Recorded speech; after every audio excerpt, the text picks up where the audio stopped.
I think that UAA is Anchorage. I think they're synonymous.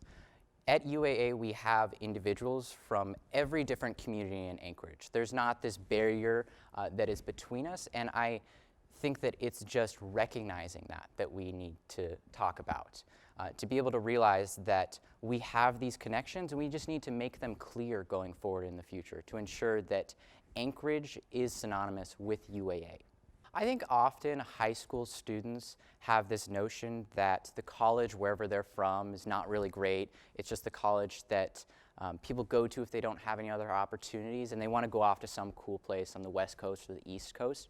What we need to be doing here is showing that UAA is great and that our college here is great. We need to be telling those stories to the high school students. From those students, I think, who came from Alaska, to tell them that I didn't do what you think you're going to do, where you're going to go off and to some West Coast school. I decided to stay in Alaska, and I had a great experience. We need to be telling those kinds of stories to ensure that we don't have this stigma that our university isn't as great as anywhere else, because it really is. It's a wonderful university to attend. I think that part of that is the job of the administration, to be doing a good job of advertising the university, and part of that is that as students, we need to play a role in that.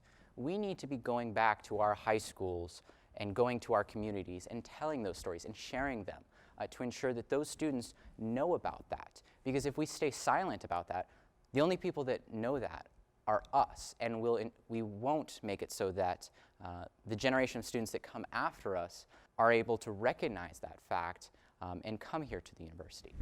I think when you look at the community that Anchorage is, we have a diversity of different cultures within our community that I don't think exists anywhere else in the United States. One of the big things we like to say here in Anchorage is that we have one of the most diverse cities in the United States, and I think you can owe the ranking on the happiness index largely to that, because we have such a diverse population that we're able to share those different experiences with people and really bring joy to our community through that. If they're worried that Anchorage isn't a great community, I would ask them, what are they doing to make it a great community? Because if that is something that you're worried about, then the only way that we can change that is if we make change in our community. If we make the decision that that's not how we want the city to be viewed. That's how we make a change in our community, is we look at a situation and we say, I'm going to change this to something different than what we currently have. And if we make that change and we inspire others around us, then that's what's going to happen.